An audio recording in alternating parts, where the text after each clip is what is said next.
On the steps of Westminster Abbey, in the white heat of a spring afternoon in May of 1960, Princess Margaret of Wales lifts her hand and waves to the world.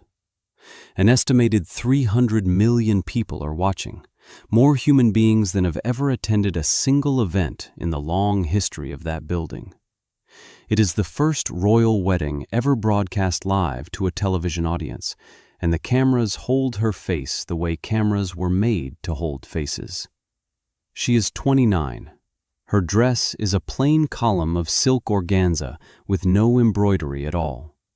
The man beside her designed her ring and her going-away outfit. The country reads the picture as proof that love has finally won. Watch the image for 10 seconds and you would believe it. Watch it for 10 years and you would understand that you have been looking at a utility bill. To understand what was on those steps, you have to start 5 years earlier, in a London that smelled of coal smoke and damp tweed. You have to start with a man who wasn't there. The best man was supposed to be a friend of the groom, an inventor and heir to a chocolate fortune named Jeremy Fry. Fry withdrew from the ceremony several days before it took place. The official reason, supplied to the household and the press, was jaundice. 3 weeks after the wedding, in a house in Bath, Fry's wife gave birth to a daughter. In 2004, a woman in her 40s persuaded the groom to take a DNA test, and the test established that the groom was the father of that daughter. The groom was Anthony Armstrong Jones, who would, in due course, become the Earl of Snowdon. The bride, as far as anyone has ever been able to establish, was never told. We are now 30 years past the wedding, and still the central figure of the photograph does not know what was happening at its edges. Keep that in mind when the commentators talk about how happy she looked. Stand on those Abbey steps for one more moment, and then walk back through the file Britain never read. Margaret died in February of 2002. 2 years later, in January of 2004, a government file was unsealed at the National Archives under the standard 30-year rule. The file was about 1955. The file was about a door that the British state had, very awkwardly and on its own initiative, pushed open for her. The file proved that the popular story of her life, the story the country had been telling itself with great feeling for almost half a century, was wrong. Walk with me to October of 1955. Margaret has come down from Balmoral, where her sister's family has been doing what royal families do in late autumn, into London to see a man she has not set eyes on for several months. His name is Group Captain Peter Townsend. He is 16 years older than she is. He flew in the Battle of Britain. He was an equerry to her father, then to her sister when her father died.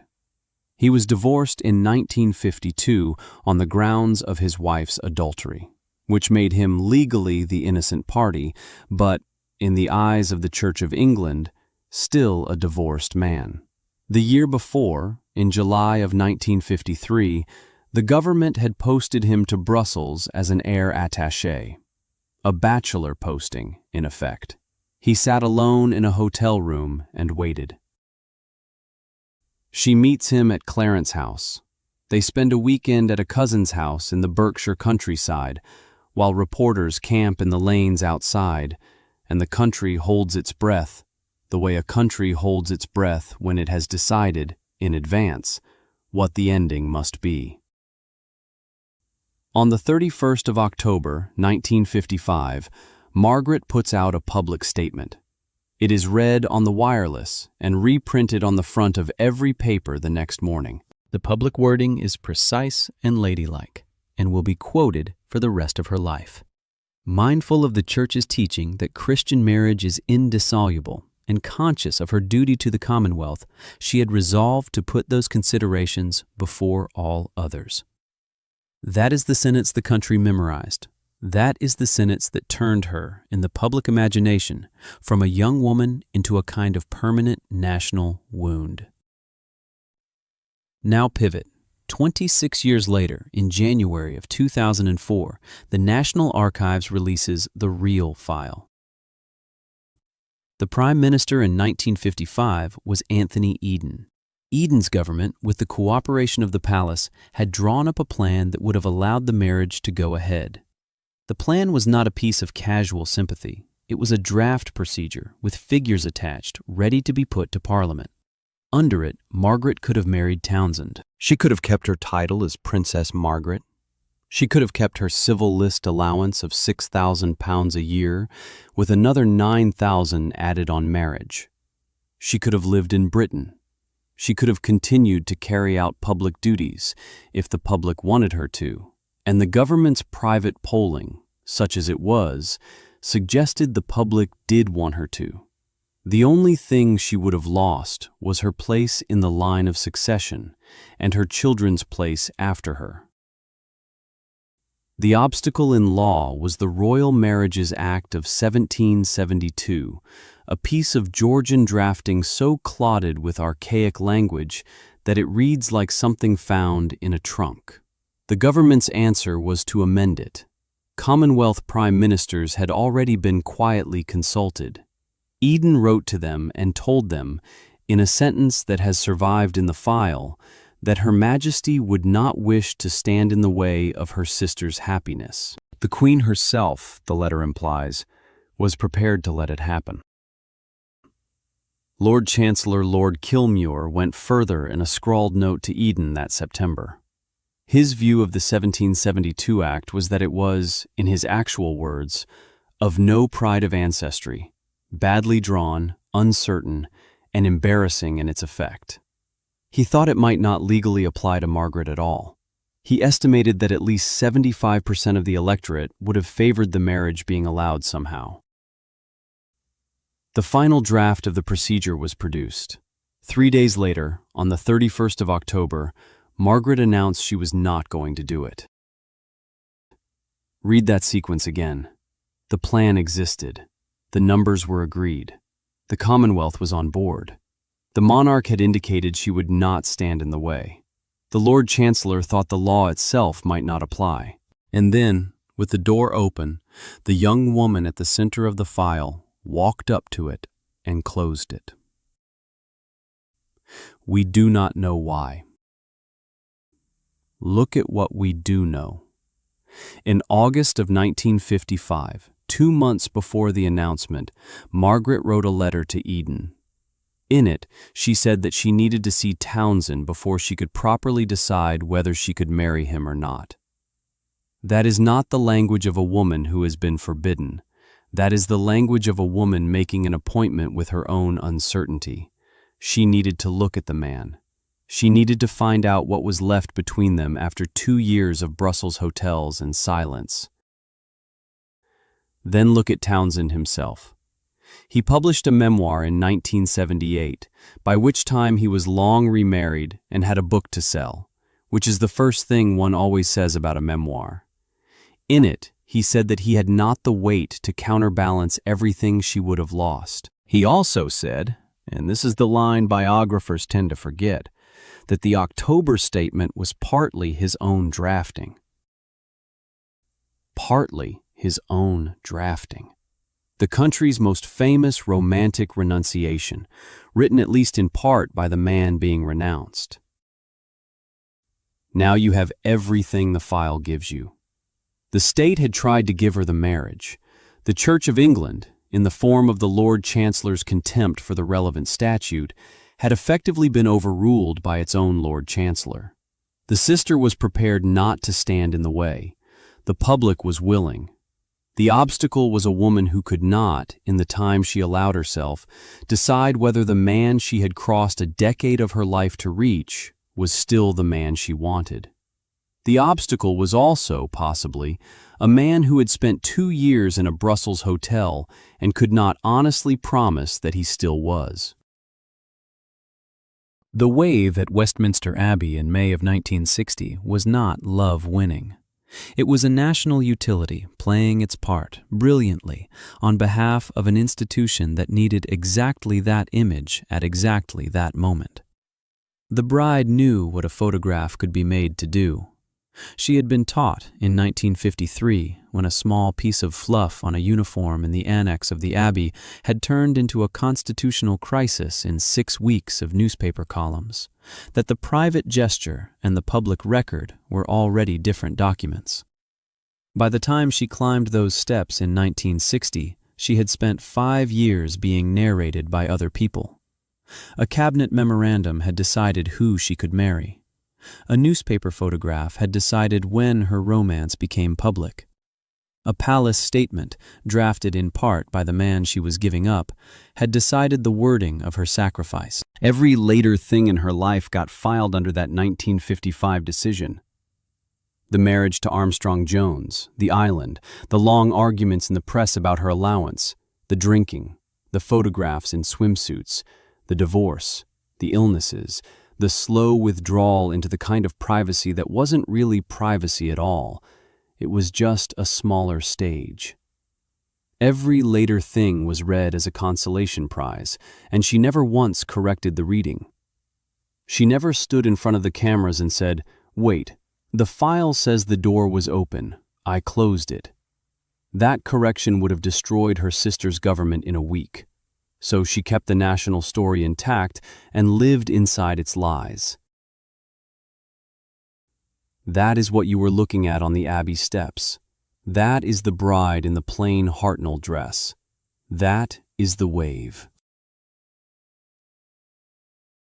The real story of Princess Margaret begins not in 1960, but in 1955. In a London office where a Prime Minister and a Lord Chancellor tried to give a young woman a life, and in a Berkshire weekend where she decided she could not yet take it. She destroyed most of the paper trail herself in the 1990s, with bin bags and a driver, which we will come to in the final part of this account. The only file she could not reach was the government's. That file opened 2 years after she died, and the country discovered, very quietly, that the love story it had been telling itself about its princess had the ending wrong. She didn't tell us why. We will probably never know. But the next time you see the photograph of the wave at Westminster, look at her eyes. That is a woman who had already made a decision 5 years earlier that the entire country would spend the rest of her life misreading. The wave is not what we thought. The story has not even started. Every story about Princess Margaret begins with the wrong sentence. The wrong sentence is that she was the spare. She was not the spare. Her father was the spare. She was the spare to the spare, and then, in 1936, the entire British monarchy slipped on a piece of banana skin, and her father became the king instead. That is the accidental origin of every photograph that follows. Margaret Rose was born in 1930. Her sister Elizabeth was 4 years older. The two girls were raised in a house, number 145 Piccadilly, and later at the Royal Lodge at Windsor, by a father who had never expected to be king, and a mother who had not married him expecting to be queen. Their uncle was the glamorous Prince of Wales, heir to everything, the most famous bachelor in the world. Then, in December of 1936, he abdicated to marry an American divorcee, and their father was pulled, unwilling, onto the throne. Suddenly, Elizabeth was the future, and Margaret was the sister of the future. There is no job description for the second daughter of a monarch. There is no constitutional office called the second daughter. There is no list of duties, no household, no formal instruction. Elizabeth was trained from childhood for a single, definite role. Margaret was decorative. That is not a slur on her childhood. That is the only accurate word. Their father indulged her, the way indulgent fathers do with the second child, the one who is not going to be tested on her behavior. He kept her at the dinner table when the guests were amusing. He let her be the funny one. She did impressions of the people they had just met. She played the piano, properly, not a child's piano, but the real instrument. She sang. People who met her in the late 40s described someone with a room-flattening kind of glamour and absolutely nowhere to put it. She was 16, 17, 18, 19, 20, and every drawing room in Britain was telling her she was wonderful, and none of them was offering her a job. She had been built to be looked at. She was not being looked at by anyone who mattered to her future. Then, February of 1952, her father dies. Margaret is 21. The man she has just lost was the only person in the building whose affection came with no conditions, no constitutional requirement, no political calculation behind it. He had been her indulger. He had been her audience. He had been the one adult in her life who laughed first. He is gone, and the building is still full of people who need her to be something, and none of them are telling her what. Into that vacuum walks a man named Peter Townsend. Townsend had been in the building for 8 years. He was a Battle of Britain pilot, one of the few, the genuine article. He had been equerry to her father and then to her sister. He was 16 years older than Margaret. He was, by 1952, a decorated officer with a posture that drew eyes, and by the autumn of that year, a divorced man. His wife had committed adultery. He had not. In the eyes of the law, he was the innocent party. In the eyes of the Church of England, he was still a divorced man. And the Church of England mattered, because the monarch of the United Kingdom is also, by law, the supreme governor of the Church of England. The institution Margaret belonged to did not recognize the legitimacy of second marriages for the divorced while their first spouses were alive. That is the lock. We will come back to it. Now we need to talk about how a country is told a piece of news it has not yet realized it is being told. June of 1953. Coronation of Elizabeth II.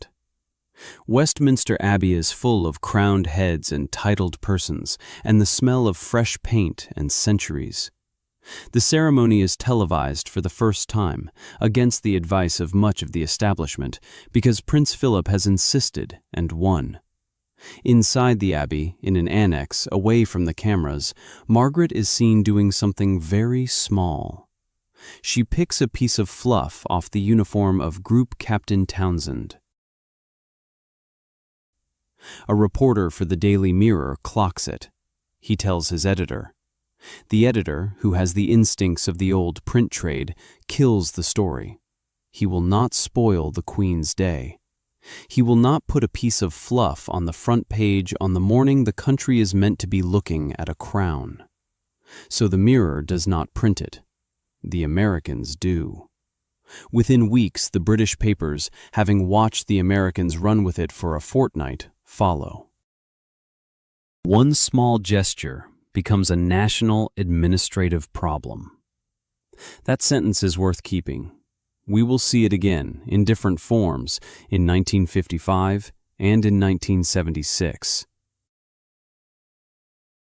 What happens next tells you everything about the system Margaret is now inside.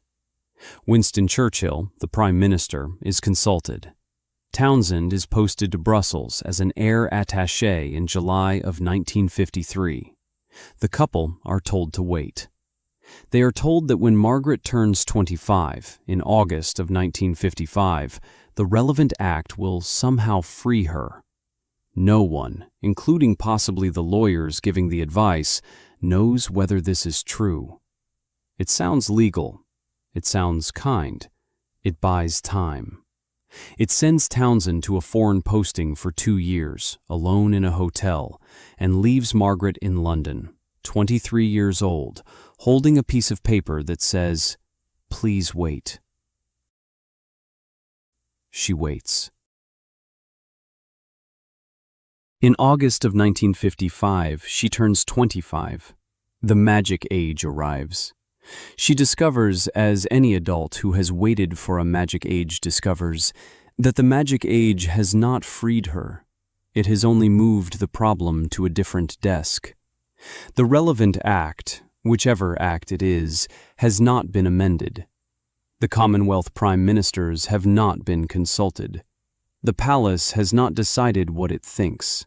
The young woman is 25, and the country is still holding its breath, and the breath is becoming expensive. 3 lessons Margaret had learned by her mid-20s, and these 3 lessons would define everything that followed. First, her intimate decisions would be processed as government business. A cabinet memorandum had decided who she could see. A prime minister had been consulted about her love life. A Lord Chancellor had written a note about her marriage in the same handwriting he used for the rest of the Constitution. A man she was spending time with had been removed to a foreign capital because it was administratively tidier. The lesson, taught gently but unmistakably, was that the inside of her heart was a file that lived in someone else's drawer. Second, a newspaper editor could make a scandal disappear if he felt like it. The piece of fluff on the uniform had reached a Daily Mirror reporter, and a single editor had looked at it and decided not to print. Then the Americans had printed it, and the British papers had followed, and the same story had become unprintable and then unavoidable inside 6 weeks. The lesson was that the version of events released to the public was negotiable. It was not the truth. It was what someone with authority over a printing press decided the truth should look like. Third, the version of events released to the public need not resemble the one she had actually lived. The October Statement of 1955, the famous one, the one with the Church's teaching and the Commonwealth in it, would later turn out, when the file was opened in 2004, to have been drafted at least in part by Townsend himself. The romantic renunciation the country had memorized was, in part, the man's own prose. The lesson was sharper than the others. It was that even the documents that defined her life, the documents the country would quote at her for the next 50 years, had been written by someone else. The renunciation was a draft. The princess was the typist. She did not fight the system. She learned it. That is the woman who climbs the steps of Westminster Abbey on the morning of the 6th of May, 1960. She has spent 8 years inside the machine. She has watched a piece of fluff become a constitutional crisis. She has watched a prime minister draw up a plan and then watched herself refuse it. She has watched her own statement quoted back at her as though she had chosen the words. She has spent 2 years of waiting on a foreign posting that did not, in the end, change anything. She has turned 25 and discovered the magic was administrative. By the time the photographer's son, an awkward, charming young man named Anthony Armstrong Jones, walks into her life at a dinner party in Chelsea in February of 1958, Margaret has learned 3 things that no etiquette book would teach her. She has learned that her life will be processed by committees. She has learned that a newspaper editor can decide what is true on a given morning. And she has learned that the public version of her, the version the country will read and remember, need bear no resemblance to the woman actually standing inside her own life. She learned these lessons the way a child learns not to touch a hot stove. She did not choose them. They were the conditions of her existence from the moment her sister became the future. In February of 1958, at a dinner party given by her friend Lady Elizabeth Cavendish in Chelsea, she is seated near a photographer. He is 5 months older than she is. He had polio at 16 and walks with a slight limp he mostly refuses to acknowledge. He cocks the winning Cambridge crew in the 1950 boat race. He works for a living. He photographs debutantes, actors, dock workers. In court terms, he is somewhere around tradesman. He is, by every measure the country would have used to judge a future husband for a king's daughter, completely unsuitable. He is also the first man she has met since Townsend, who has not been pre-screened by the system. The system, of course, will catch up. It always does. But for the moment, in February of 1958, in a Chelsea dining room, the woman who had learned how to be a national utility is sitting next to a man who has a job and a limp and a camera. And for the first time in a decade, the conversation is not about her position in the line of succession. We will go into that dinner party properly in the next part. We will go into the room in Rotherhithe where the courtship happened, the room the press never found, the room where nobody in Fleet Street had the faintest idea. We will go into the autumn of 1959 and the proposal, and into December of that year when the other man, Townsend, married a 19-year-old Belgian girl, and into the announcement in February of 1960, and into the wedding that the country read as love winning. But before we go into that wedding, hold this picture. Hold the woman walking out of the Abbey in May of 1960 and understand who she is. She is a woman who has spent the last 8 years learning how to be a file in someone else's cabinet.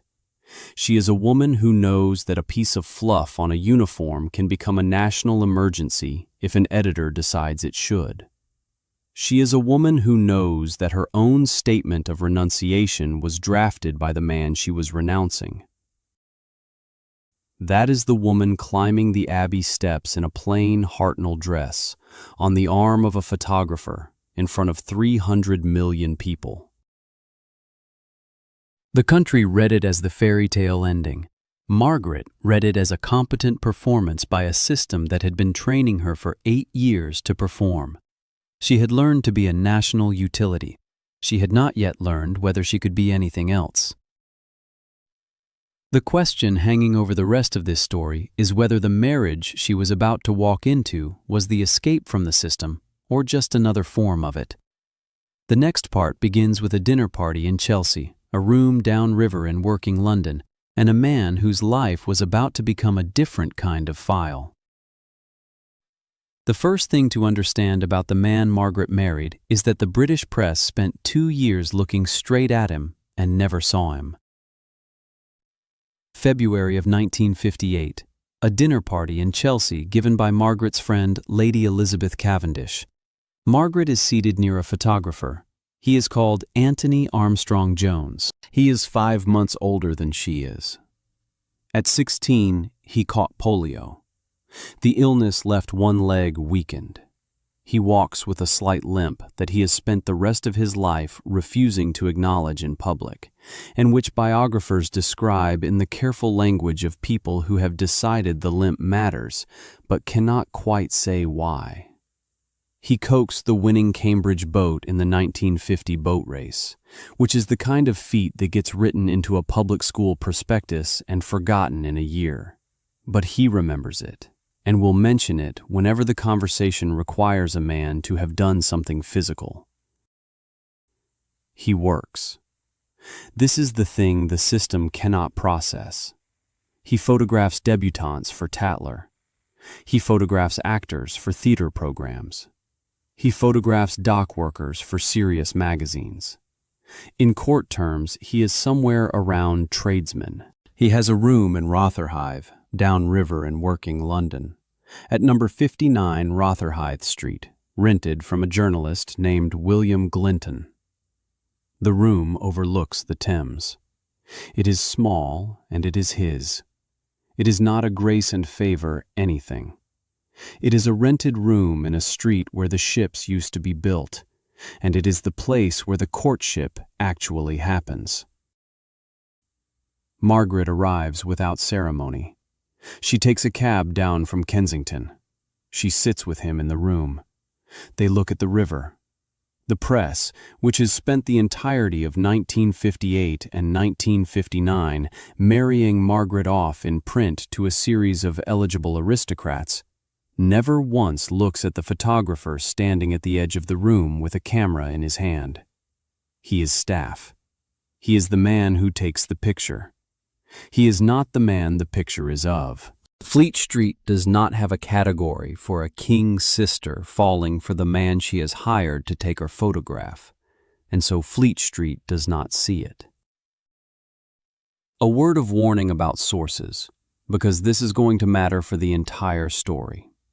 Glinton, the journalist who owned the Rotherhithe Room, published a book about it in 1965, while the marriage was still alive. This is the first instance of a pattern we will see again and again. Almost everyone close enough to Margaret to see anything eventually monetized it. The landlord wrote a book about the room. The best man's friends would later write about the wedding. The servants would publish. The photographers would publish. The ex-husband would cooperate with a biography. Everyone who ever sat next to her at dinner and wrote it down that night got a vote in the version of her that survived. We will return to that pattern. For now, accept the room. The courtship runs through the back end of 1958 and into 1959. The proposal comes in the autumn of 1959. Now the timing gets uncomfortable. In December of 1959, Peter Townsend, the man Margaret had waited for, the man whose Brussels hotel room she had crossed 8 years of her life to reach, marries a 19-year-old Belgian woman named Marie-Luce Germania. Several biographers, including Anne de Courcy, report that news of Townsend's engagement reached Margaret shortly before she accepted Armstrong Jones. That the letter arrived and the answer changed. That is built on friends' recollections rather than any document, and tidier with each retelling. But the calendar is the calendar. 2 men are in motion in the autumn of 1959. One is asking her to marry him. The other has just asked a teenager to marry him. The announcement comes on the 26th of February, 1960. The country loses its mind with pleasure. A princess marrying a commoner. A princess marrying a photographer. A princess marrying a man with a job. The newspapers run the photograph of the ring, a ruby set in diamonds shaped like a rosebud, designed by the groom. They run the photographs of her in evening dress with her hair up. They run the announcement with the institutional language that institutions use when they are about to do something they have just spent 8 years saying they would not do. The wedding is set for the 6th of May at Westminster Abbey. The groom asks Jeremy Fry to be best man.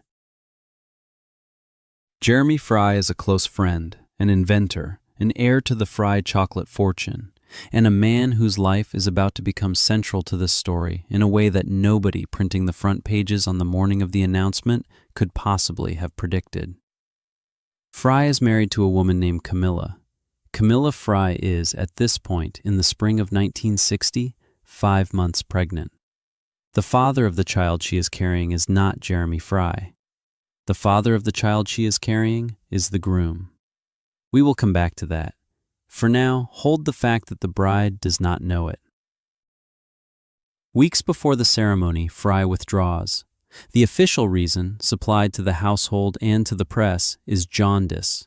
The reason that circulated inside Fleet Street and that later biographers reported, never with a confirmed source but consistently enough to record, was a 1952 conviction that would have looked catastrophic in the Abbey's front pew. Take your pick of which embarrassment the family and the groom judged more survivable. Either way, the best man is gone. The job goes instead to a neurologist named Dr. Roger Gilliatt, a man Armstrong Jones barely knew well enough to describe as an old friend. The wedding goes ahead as scheduled. The dress, by Norman Hartnell, is a plain column of silk organza with no embroidery at all. The bride's choice. Read at the time as modern and unfussy, Read now, knowing what we know about the bride's state of mind in the autumn of 1959, it reads as a refusal to perform the fairy tale the country had already begun writing in its head. The groom designed the ring. He also designed the going-away outfit. The press reported this everywhere in 1960 as romantic. A man who makes things with his hands, designing something for the woman he loves. That is the public reading. Keep the private reading in mind. We will return to it. The cameras were the real story. Prince Philip had argued for televising the coronation 7 years earlier and won. Now, the machinery turns on a wedding for the first time. 20 million people inside Britain alone are estimated to have watched. 300 million worldwide, the largest single broadcast audience in human history at that point. Philip walks her up the aisle because her father is 8 years dead. The Archbishop of Canterbury performs the ceremony. The congregation sings. The bride is 29.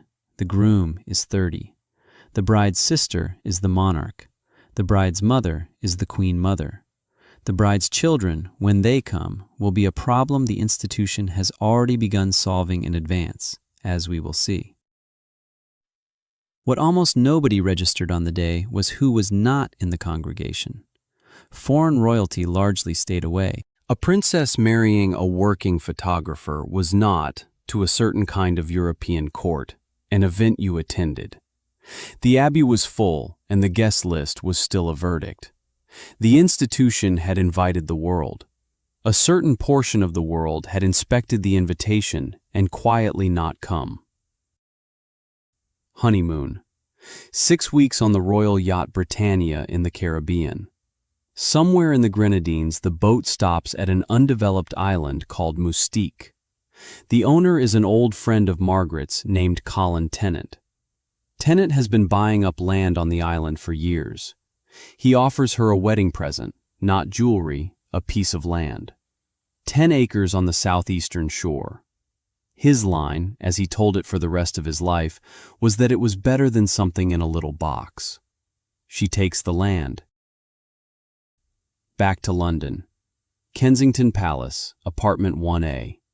20 rooms that had been bombed in the war and needed gutting. The refurbishment runs to around £85,000 of public money. It is argued about in Parliament. Margaret's first lesson in the arithmetic that would follow her for the rest of her life. A great deal of house. A civil list allowance that had not changed in a generation. Every pound visible to people who got to vote on whether the pounds should keep arriving. Then the institution adjusts the paperwork. October of 1961. The Queen creates her brother-in-law, Earl of Snowdon. This is not a romantic gesture. Margaret is pregnant. A child born to a plain Mr. Armstrong Jones would have been a plain Mr. Armstrong Jones, and that would have been unacceptable to the household for reasons that had nothing to do with the child's welfare and everything to do with the institution's appearance. David is born on the 3rd of November, 1961, with a courtesy title because the institution has adjusted the paperwork 3 weeks in advance. Sarah follows in May of 1964. Here is the system, working as designed. The family did not particularly want him. The family absolutely required that his children be presentable. So the family ennobled him on a deadline, in time for the first child's arrival, and called it romance. Snowdon hates a great deal about the life he has just been given. A man with a trade has been asked to walk 2 steps behind his wife. In 1962, he takes a job as artistic advisor to the new Sunday Times magazine. It is a genuinely serious appointment. He is very good. His work on disability, on old age, on institutions, holds up. The job requires constant travel. India, Japan, Africa, assignments that last weeks. The official reason is his career. The practical effect is that the marriage acquires a permanent architecture of absence, approved in advance by both of them, applauded by the press as terribly modern. 2 careers, 2 schedules, Two lives that occasionally intersect for a photograph and then separate again. Now go back to Bath. In Bath, in the late spring of 1960, a girl is being brought up as Jeremy Fry's daughter. Her name is Polly Fry. She is born on the 28th of May, 1960, 3 weeks after the Abbey. She grows up in the Fry family. She knows nothing. In 2004, in her 40s, she persuades the man she has called Lord Snowdon since childhood to take a DNA test. The test establishes that he is her father. At the time, Snowdon publicly denies having taken any such test. Jeremy Fry calls the whole thing nonsense. 4 years later, in the biography written with his cooperation, Snowdon confirms it is true. The sequence, when you lay it out flat, is this. The groom conceives a child with the wife of the man he has chosen as best man. The best man withdraws from the wedding for an unstated reason. The child is born 3 weeks into the marriage. The truth is sealed inside a friendship group for 44 years. A middle-aged woman goes and gets it tested. The truth comes out. Margaret, as far as anyone can establish, is never told. The record does not show her knowing.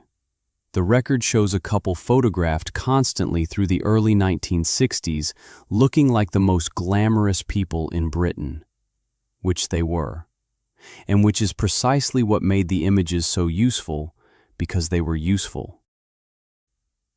We will go inside that marriage in the next part. We will go into the dining rooms of Chelsea and Kensington, into the rooms where Peter Sellers was a guest and the ballet crowd drifted through. We will go into the notes left in glove drawers. We will go into the long Sunday Times assignments that built a permanent architecture of absence. We will go into the drinking, which by the late 1970s was the subject of conversation in every drawing room in London that Margaret's still in. And we will go into mystique, into the only house she ever owned, into the white 5-bedroom villa above the water that the institution could not touch because the institution did not own it. But before we go inside the marriage, hold the wedding morning, hold the Abbey steps. The country saw love winning. Underneath, the best man is missing. His pregnant wife is in Bath. The groom is about to become a father in 3 weeks, and the bride has accepted him within weeks of learning that the other man she waited 8 years for has proposed to a 19-year-old. The marriage was filed before it began. The cameras were there because the institution needed exactly that image at exactly that moment. The bride knew what a photograph could be made to do. She had spent 8 years learning. Now she was going to learn what it cost to live inside one. The monarchy in 1960 was stiff. It was elderly in its presentation, visibly nervous about a country that was about to become the country of the Beatles. Every photograph of a senior royal at a state occasion looked like a photograph of a sofa. The Snowdons were the answer to that sofa, and they were the answer before anyone asked the question. They knew Peter Sellers. They had dinner with the ballet crowd, the theater crowd, the men who made the 1960s look like the 1960s. They went to first nights. They went to parties where the drinks were poured by people who had opinions about what the drinks were. They were photographed at every one of these events looking like the most glamorous people in Britain, which they were. And the institution understood, without ever having to say so, that every one of those photographs did work that the Queen's own appearances could not do. The monarchy in 1965 needed to be seen as something other than a sitting room in Buckingham Palace. The Snowdons were that something. They were not asked to do it. They enjoyed doing it. The enjoyment was real. That is what made the photographs convincing. Underneath the photographs, the private version of the marriage deteriorated in a specific and documented way. Snowdon's method, as reported by people who worked in the house and later by Anne de Courcy in the semi-authorized 2008 biography, was the note. He wrote things down and left them where she would find them. A list of reasons why he hated her placed in her desk. Written insults about her appearance left in her glove drawer. These accounts come from later recollection rather than from surviving paper. The notes themselves, by their nature, did not survive. They came to us through a book he cooperated with, which is a strange and revealing thing. He allowed the cruelty into the record. He seems to have thought it made him interesting. Margaret drank. By the 1970s, she was drinking in a way her friends discussed at lunch the next day. She was capable of freezing a room over precedence. She was capable of arriving 2 hours late and expecting the party to have waited. She was capable of humiliating her own mother at dinner in front of guests who would not forget it. Craig Brown's biography assembles dozens of these accounts, consistent enough to believe the outline, even if each individual anecdote comes from someone with a memoir to sell, and most of them did. Two difficult people can make each other worse. That is not a defense of either of them. It is the observation that the marriage was a closed system, with no exit and no arbiter, and that two people inside a closed system can damage each other in ways that neither would have managed alone. What made the closed system a trap rather than simply a bad marriage was that neither of them could leave. Divorce for the sister of the Supreme Governor of the Church of England in 1965 was not primarily a legal problem. It was a constitutional embarrassment of the exact type that had cost the family an uncle in 1936 and had cost Margaret her 20s in 1955. She had personally been told, with government letterhead behind it, that a marriage to a divorced man was impossible. She could not, having made that sacrifice in public, now become the divorced woman herself. Money mattered, the civil list allowance, the grace and favor apartment. The lack of any capacity to earn. Two small children whose existence was the stated reason on both sides for keeping the arrangement alive. So they built a system instead. Separate schedules, separate friends. He had affairs, among them a long relationship with a woman named Anne Hills that ran for around 20 years. She had her own. The record on her side of the 1960s is thinner and rests on later recollection. They continued to appear together. That was the deal.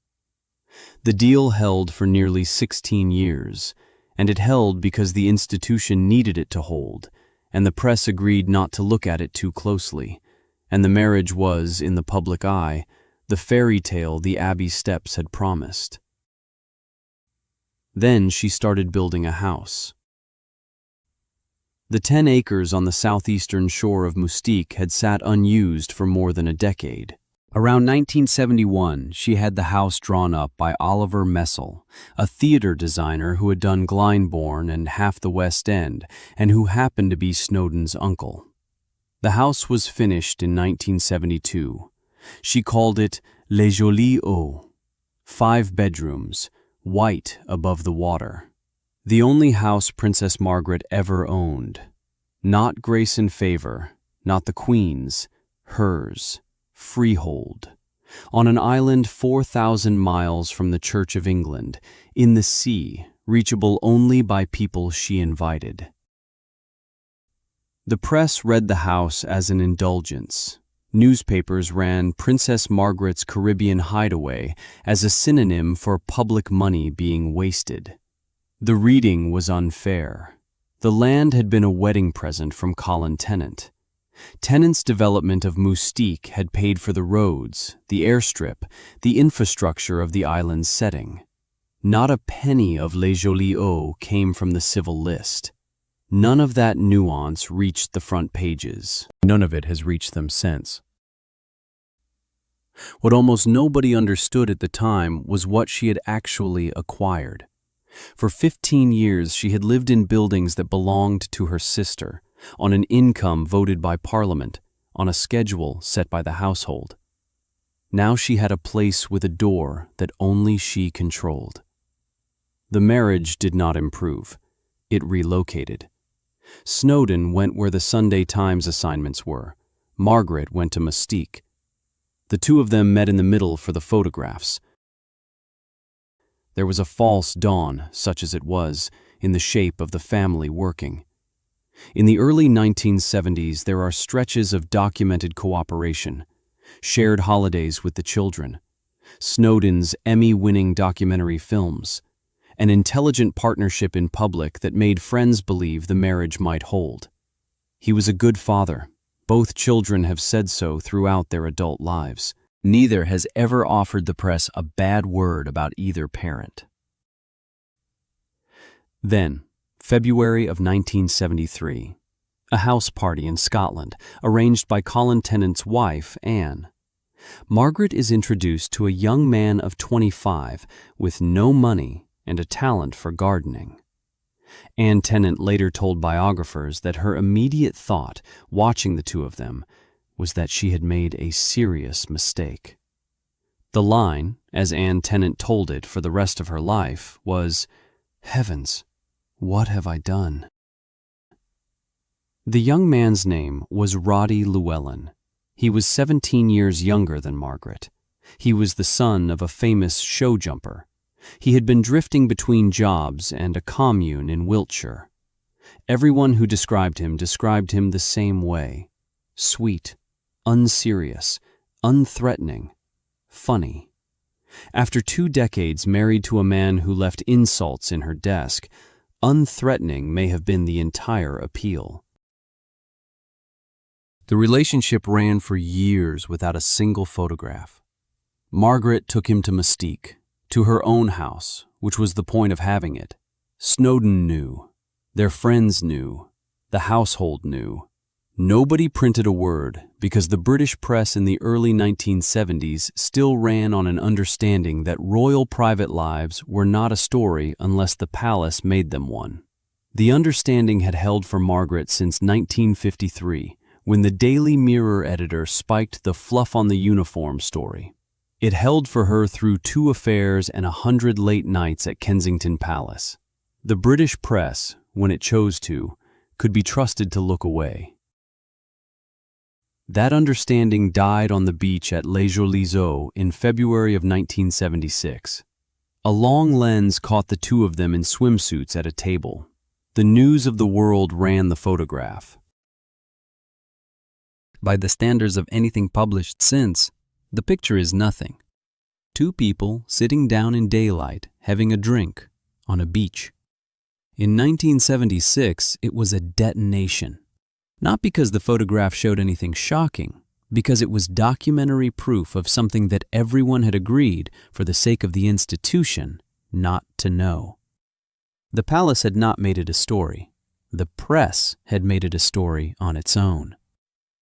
That, for the Snowdons' marriage, was the end of the understanding. Llewellyn's response, issued through some careful hand, was the most establishment sentence he ever produced.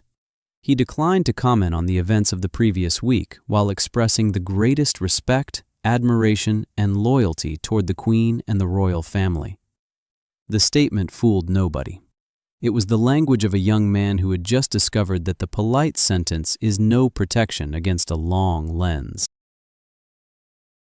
Watch what happened next, because this is the moment the whole story turns, and the turning is the most revealing part.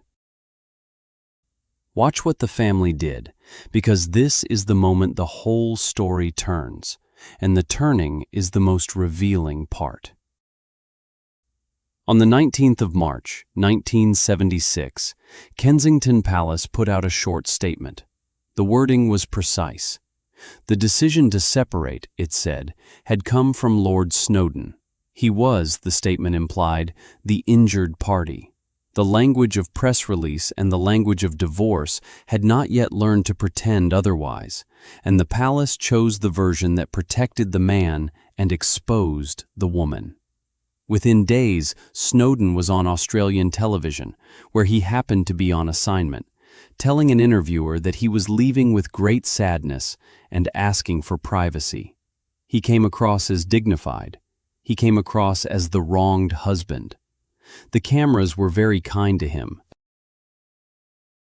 Then he went home, and in December of 1978, 5 months after the divorce was finalized, he married Lucy Lindsay Hogg. He had been involved with her before the separation. Lay out the sequence, because the sequence is the indictment. A husband who had fathered a child by a friend's wife 3 weeks into the marriage. A husband who had conducted a 20-year affair. A husband who had left written cruelty around the house for his wife to find in the mornings. That husband exited the marriage as the sympathetic figure. His wife, photographed sitting in a swimsuit at her own house, having a drink in daylight on her own beach, exited as the disgrace. The press demanded her allowance be cut. A Labour member of Parliament called her a parasite in the House of Commons. She was formally dropped from the line of public duties for a period. Her health, which had not been good for some time, got worse. The divorce came through on the 11th of July, 1978. It was the first divorce of a senior member of the British royal family in modern history. The thing that the entire machinery of 1955 had existed to prevent, the thing that the Lord Chancellor had written a note about, the thing that the Church of England's teaching on indissoluble marriage had been invoked to forbid, it happened anyway. Margaret dissolved her marriage. 23 years after being persuaded to give up a man on the grounds that Christian marriage is indissoluble, she dissolved hers. The sky did not fall. What nobody expected, and what the newspapers did not write about at the time, was that she was fine with it. The consistent report of people who were there is that Margaret, in private, in the weeks and months after the separation, was relieved. Anne Glenconner, her lady-in-waiting for 30 years, published her own account in 2019. The book describes relief rather than devastation. The humiliation was public, the freedom was private. In the private column, for the first time since she was 21, she was not accountable to her husband. She was not waiting on a government file. She was not negotiating with a man who left insults in her desk. She was in possession of a house on an island with her name on the deed. The divorce, when it came, did not feel to her like a defeat. It felt like the exit door she had not been allowed to use for 16 years finally opened. Llewellyn did not become the great second act. In 1981, he told her he intended to marry someone else, a young woman named Tanya Soskin. He married her that July. Christopher Warwick, who knew them both and later became one of Margaret's biographers, wrote that he thought she was hurt by it, but that by then the romance had already turned into friendship. She went to the wedding of his brother. She kept Llewellyn as a friend for the rest of her life. That is worth sitting with. The great scandal of 1976, the affair that supposedly destroyed a royal marriage, ended with the two of them still on good terms, and the marriage already dead for a decade before the camera ever found them on the beach. The last 20 years of Margaret's life were not kind. She smoked heavily, and in 1985, part of one lung was removed. She had a stroke in 1998. She had another stroke in 2001. In 1999, in the bathroom at Les Joliot on Moustique, she scalded her feet badly enough that her mobility never fully recovered. She never went back to the island. She gave the house to her son David that same year. David sold it. Friends reported that she was upset by the sale. The one piece of property she had ever owned outright, the only address in her life that had never belonged to her mother or her sister or the state, left the family within a year of her giving it up. She died in February of 2002. Her mother, the Queen Elizabeth, who had been Queen Consort and then Queen Mother, died a few weeks later in the same spring. The two Annes, daughter and mother, were separated by a matter of weeks, as though the institution could not quite bear to grieve in two different fiscal years. Now think about what the system did and what it did not do. In 1955, the system told a 25-year-old princess that she could not marry the man she had waited 8 years for, on the grounds that Christian marriage is indissoluble, and that the sister of the Supreme Governor of the Church of England could not flout the Church's teaching. The system drafted a statement, in part written by the man being given up, and the statement became the famous renunciation the country would quote at her for the rest of her life. In 1976, the system watched a long lens photograph of the same woman sitting on her own beach with a younger man, and the system decided that the rules about indissoluble marriage no longer applied. The same institution that had used the Church's teaching to forbid the Townsend marriage used nothing at all to permit the Snowdon divorce. The teaching was invoked when it kept her in place. It was set aside when it became inconvenient. The institution had not been protecting a principle. It had been protecting a photograph. Margaret understood this. The consistent testimony of people around her in the late 1970s is that she understood exactly what had been done to her. She did not rage about it in public. She did not write a memoir. She did the thing that mattered most, and we will come to it in the final part. For now, hold the divorce in your hand. Hold the fact that the only thing the 1955 system was supposed to prevent, the dissolution of a royal marriage, she finally did. The sky did not fall. The Archbishop did not excommunicate her. The Commonwealth did not secede. The country, having been told for 23 years that this particular outcome was unthinkable, discovered that it was entirely thinkable, and that the institution had known it was thinkable all along. What fell, instead, was the version of Margaret the country had been carrying since the steps of Westminster Abbey. The fairy tale bride. The woman whose real life had been taken from her by rules. The woman for whom the marriage to Armstrong Jones had been a consolation prize. That Margaret, the public Margaret, the Margaret of the front pages, was retired in July of 1978. The woman who replaced her was the Margaret of the front pages opposite, the drinker, the party guest who arrived 2 hours late, the divorced woman, the figure of fun. The country had loved her when she had sacrificed herself. The country turned on her when she stopped sacrificing. The pivot was not really about Llewellyn. The pivot was about who got to write the press release. In 1955, the press release had been written by Townsend, with the cooperation of the palace. Margaret had been the typist. In 1976, the press release had been written by the palace. Margaret had been the photograph. The lesson, taught twice, was the same lesson. The lesson of 1953, of the piece of fluff on the uniform. The lesson that the inside of her life was always being processed by someone else's draft. She had, at least, the house.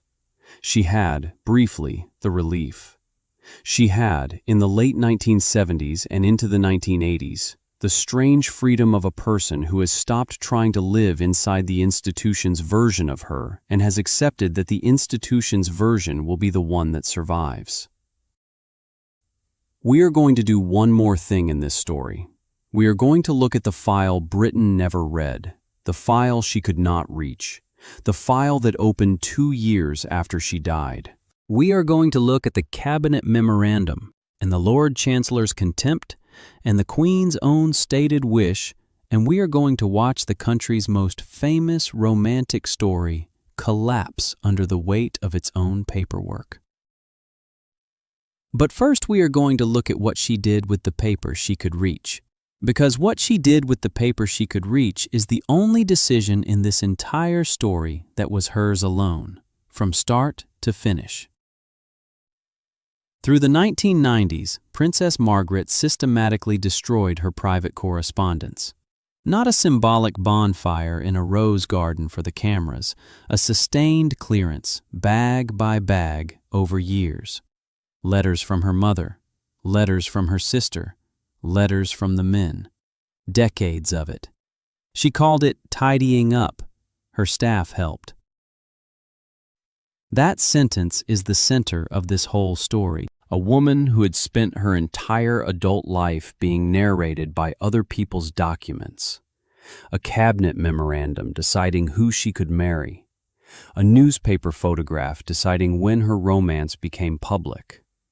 A palace statement deciding who ended her marriage. That woman looked at the pile of evidence she had accumulated and decided it should not survive her. Craig Brown's biography of Margaret is essentially built around the hole she left. Every writer since has had to work with the same absence. There is no Margaret archive because Margaret burned it. The institution kept the official documents. The palace kept the official documents. The newspapers kept the official documents. Margaret kept nothing. She made certain of it. The bin bags went out of Kensington Palace over years, and the country that thought it knew her was left with the version its own institutions had built. Consider what that meant, from a woman who had spent her life as a file in someone else's drawer. A Lord Chancellor had written a note about her marriage in the same handwriting he used for the Constitution. A Prime Minister had drawn up a plan to give her the life she had wanted. An Archbishop had been consulted. An editor had spiked a story, then another editor had run it, and then the institution had drafted the words of her own renunciation. Every document that defined her had been written by someone else, and the only document she controlled, the letters she had received and kept in a drawer at Kensington Palace, she took to the bin. She could never control the official record. She could not amend a cabinet memorandum. She could not edit a palace statement. She could not retrieve a photograph that had already been printed in 3 million copies of the Daily Mirror. So she made certain there would be no unofficial record either. The result is the version of Princess Margaret we have, which is a version assembled almost entirely by other people. Townsend published his memoir in 1978, the same year as her divorce, by which time he had been long remarried, had a book to sell, and was presenting himself as the man who had stepped aside for the good of the institution. Snowden cooperated with the Anne de Courcy biography in 2008, sat for the interviews, confirmed the Fry paternity, allowed the cruelty of the notes into print. He lived until 2017, 15 years past his ex-wife, with 15 years of unopposed testimony about what their marriage had been. The servants published, the guests published, the photographers published. Everyone who ever sat next to her at dinner and wrote it down that night got a vote in the version of her that survived. She got none because she had decided she wanted none. Except in one place she could not reach.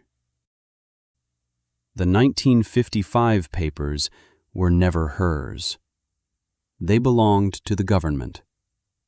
They sat in the National Archives under the standard 30-year rule, in a file marked with the codes that civil servants use for files that they know will one day embarrass somebody.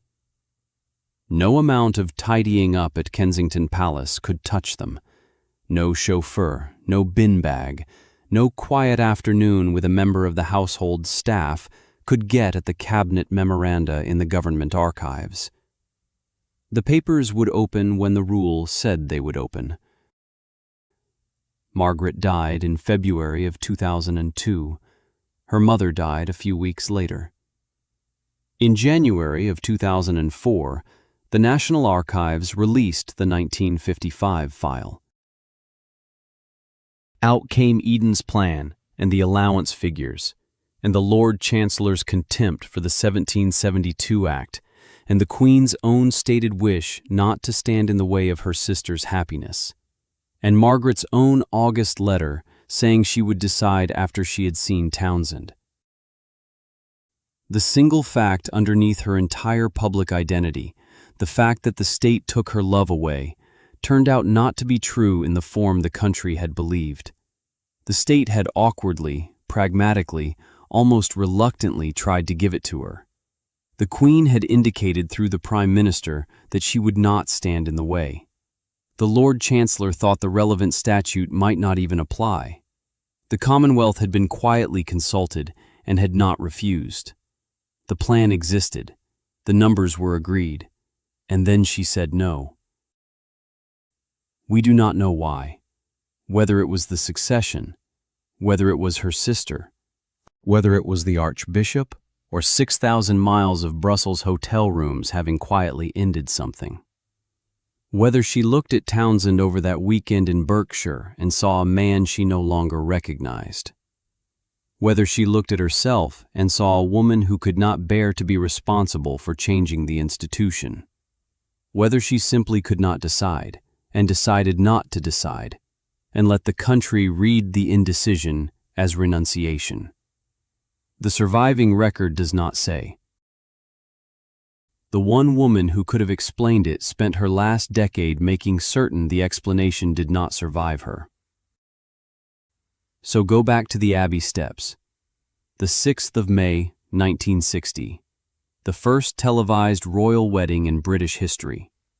300 million people watching a princess in a plain Hartnell dress on the arm of a man who had designed her ring and her going-away clothes. The country read it as love winning at last, because the country had spent 5 years feeling guilty about 1955. The country wanted the fairy tale. The cameras delivered the fairy tale. The bride understood, as she had understood since the annex of the Abbey in 1953, that what a photograph gets made to do is what a photograph gets made to do. Look at the photograph again, knowing what we now know. The best man is missing, and his pregnant wife is in Bath, and the child she is carrying is the groom's. The groom will be a father in 3 weeks, and the bride does not know it, and may never know it. The bride accepted the groom within weeks of learning that the other man she had waited 8 years for had proposed to a 19-year-old Belgian. The cameras are there because the institution needs exactly this image at exactly this moment. Because the institution has been answering questions about 1955 for 5 years and needs to close the file. The one person on those steps who understands what a photograph can be made to do is the woman who had already watched a piece of fluff on a uniform turn into a constitutional crisis. She is not a fairy tale. She is a national utility.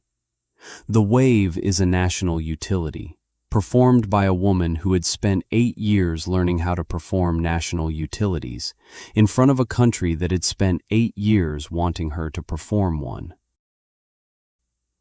We end here with the bin bags. When she finally got the chance to write her own version, she looked at everything she had been given. The letters from her mother, the letters from her sister, the letters from Townsend, from Snowdon, from the men and the friends in the household, and the lifetime of evidence that had accumulated in the drawers of Kensington Palace and Les Jolies Eaux. She looked at the whole documented archive of her life, and she burned it. That is the only decision in this entire story that was hers alone from start to finish. The cabinet memorandum was not hers. The Lord Chancellor's note was not hers. The Abbey steps were not hers.